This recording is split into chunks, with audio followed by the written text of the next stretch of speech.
2019, China and Russia took their relationship one step further. The two countries elevated their cooperation to the level of, note the quotation marks, comprehensive strategic partnership for global coordination. Well, what do you make of that? Whatever the case, what is certain is that we are talking about the high point in the relationship between these two powers. Two countries that in Mao's time came to star in a lot of border disputes. The point is that this good understanding should give a boost to the Shanghai Cooperation Organization. Have you ever heard of it? It is a formal institution led by Beijing and Moscow that focuses on Central Asia. However, the future of this regional organization brings up more questions than answers, not least because it seems that the interests of China and Russia are not on the same path. So here at VisualPolitik, we've been throwing around a few questions. What exactly does the Shanghai Cooperation Organization consist of? Do Russia and China really get along so well? And the question that is even more important, what does the future of the relationship between these two giants look like? Today on VisualPolitik, we are going to answer these questions. But first, let's take a look at some history.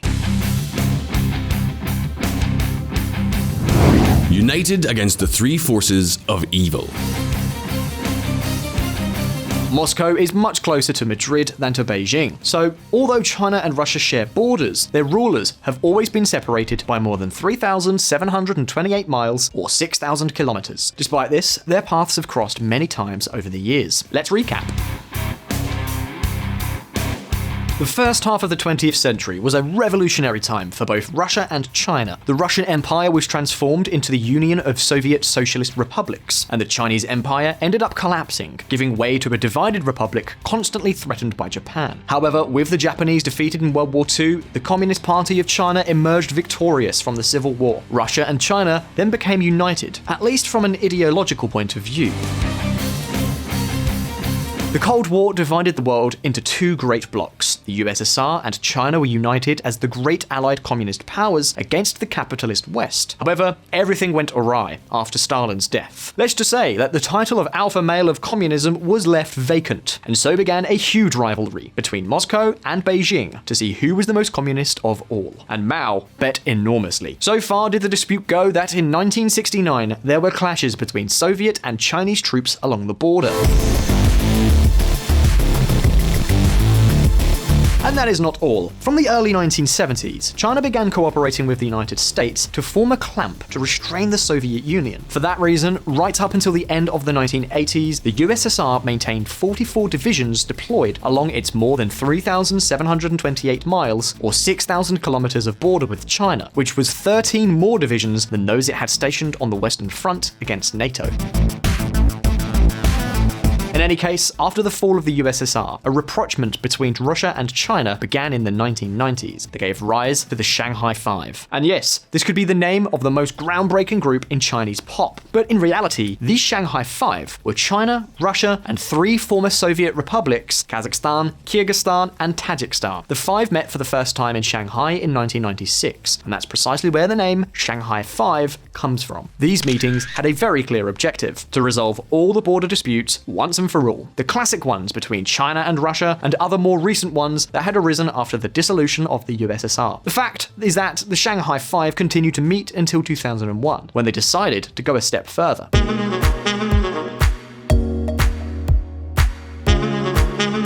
Uzbekistan wanted to join the group, and both Moscow and Beijing understood that these meetings could be transformed into an international organization to address Central Asian issues. So the Shanghai Five plus Uzbekistan created the SCO in 2001, the Shanghai Cooperation Organization, headquartered in, now be warned because this is a trick question, because its headquarters are not based in Shanghai, but were established in Beijing. Regarding the functioning of the organization, the SCO Charter included the commitment that official decisions would be taken by consensus, and that no member nation would interfere in the internal affairs of the others. Another fundamental document was also signed at that time. We are talking about the Shanghai Convention to combat the three forces of evil. And of course, looking at the track record of the leaders of these countries, the occasional misguided person might think that these three forces of evil are democracy, freedom, and the independence of justice. But no, officially, those three forces of evil are terrorism, separatism, and Islamist extremism. And guess what? These 6 states took the fight against these three threats very, very seriously. And of course, China was the main beneficiary in doing so.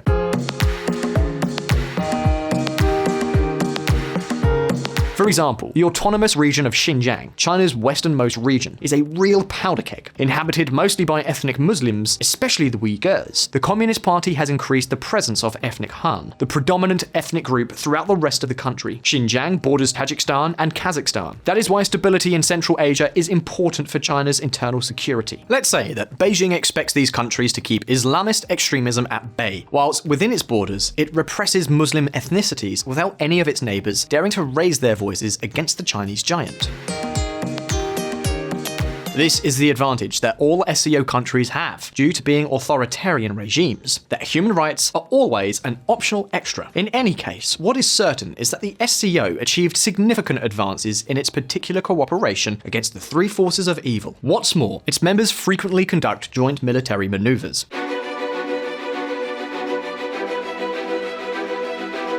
But the real test for this alliance came in 2014, when the Kremlin ordered the invasion of Crimea. The West punished Russia with economic sanctions. However, Beijing never made a single reproach to Putin. Quite the opposite.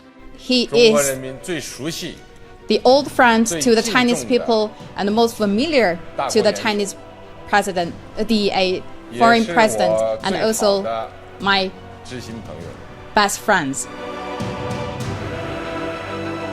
Wait a minute, because since then, the SCO has broadened its sights. In 2017, for example, 2 new members joined the organization, India and Pakistan. In this way, the organization expanded to the shores of the Indian Ocean and gained significance as a new international alliance within the New World Order. Therefore, it fulfilled the great objective that Moscow and especially Beijing had set for themselves. What objective are we talking about? Well, listen up.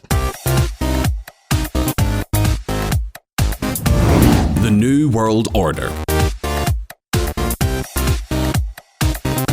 The inclusion of India and Pakistan has doubled the size of the SCO, and even though you may not have heard of it before this video, the truth is that this organization covers more than 13 million square miles. That's 34 million kilometers squared, no less than 60% of the Eurasian region. At the same time, it brings together more than 3 billion people, which is approximately half of the world's population. In addition, 4 members of the organization, Russia, China, Pakistan, and India, are nuclear-capable states. In other words, we are not talking about an insignificant organization. The SCO has the potential to become one of the most important international organizations in the world. And that's something that even Uncle Sam is aware of. During the early years of the SCO, the United States itself applied for observer state status. This status is usually one step prior to joining the organization and allows participation in the organization's meetings without being a member of the organization. However, their application was rejected. And not only that, the situation in Afghanistan and Iraq heralded an ongoing presence of US forces in Uzbekistan and Kyrgyzstan. So, the SCO officially asked the United States to withdraw its troops from the SCO member states, something that eventually happened in 2014.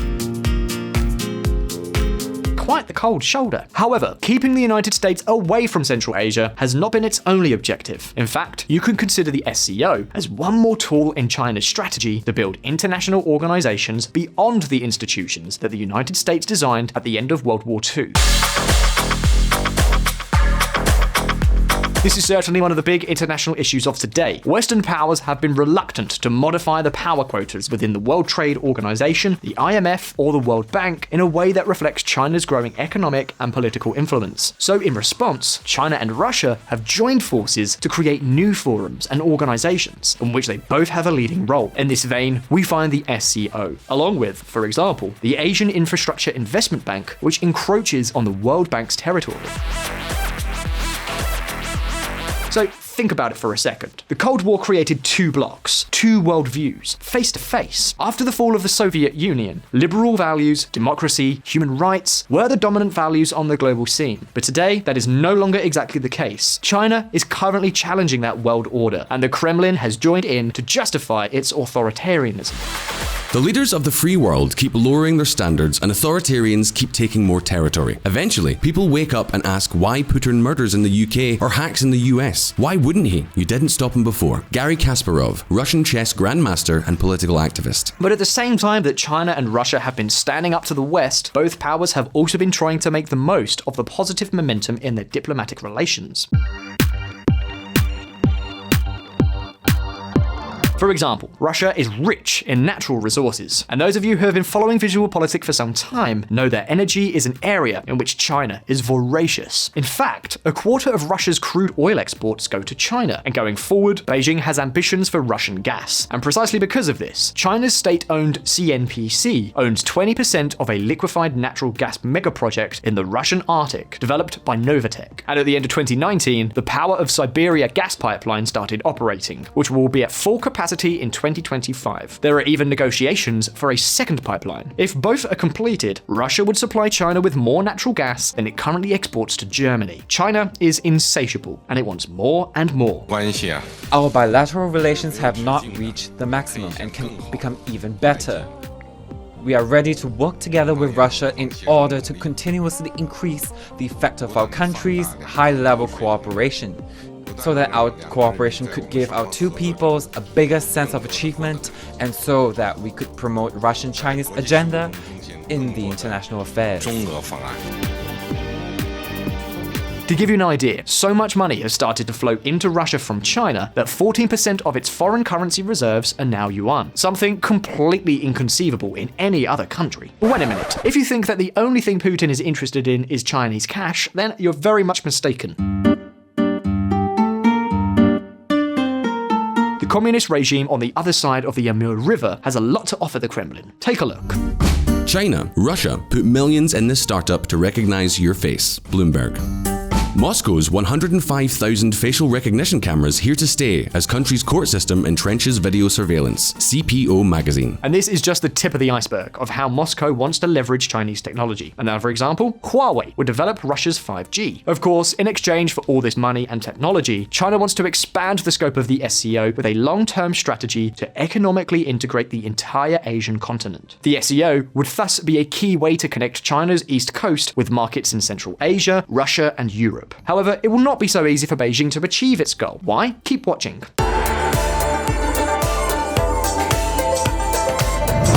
The pandas embrace. China has become the great superpower of Central Asia thanks to its spectacular economic awakening. It controls neighboring economies such as Kazakhstan, Tajikistan, and Uzbekistan. What's more, it has become the main partner of Turkmenistan, a country which, if it does not join the SCO, it is because its dictators believe that Turkmenistan should be neutral above all else. But pay attention to the data, because what is really important is that Russia is no stranger to Chinese power either. In 1990, the GDP of the Soviet Union was more than twice as large as that of China. Today, the situation has changed radically. China's GDP is 6 times larger than that of Russia, and while Russia ranks only 10th among China's export markets, slightly above the Philippines, China is the second largest export market for Russia after the European Union. We have already seen the good side of this economic relationship. Russia needs China as a giant market to export its raw materials to, but trading with China also has its risks. Let's talk about armaments, for example.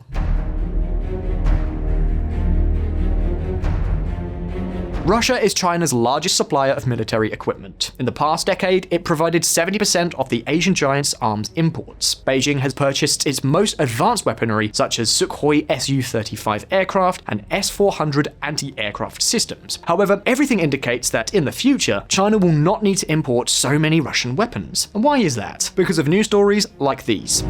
Russia up in arms over Chinese theft of military technology. Asia Nikkei.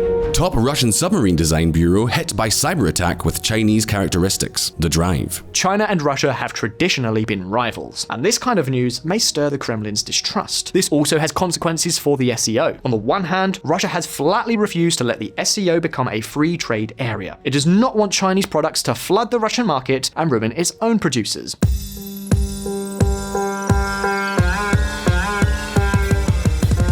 On the other hand, the Kremlin has been the main driving force behind India's entry into the SCO. And take note, because this expansion to the shores of the Indian Ocean may have meant that this organization has been mortally wounded, among other things, because although Russia got its way by incorporating India to counterbalance China's excessive presence within the organization, Beijing has also demanded the inclusion of its staunch Pakistani ally. And of course, getting Indians and Pakistanis together in the same room never goes smoothly. Take a look. India walks out of SCO meet after Pakistan representative projects fictitious map. Economic Times. Remember that the SCO takes all its decisions unanimously, so it looks like the Shanghai Cooperation Organization has shot itself in the foot.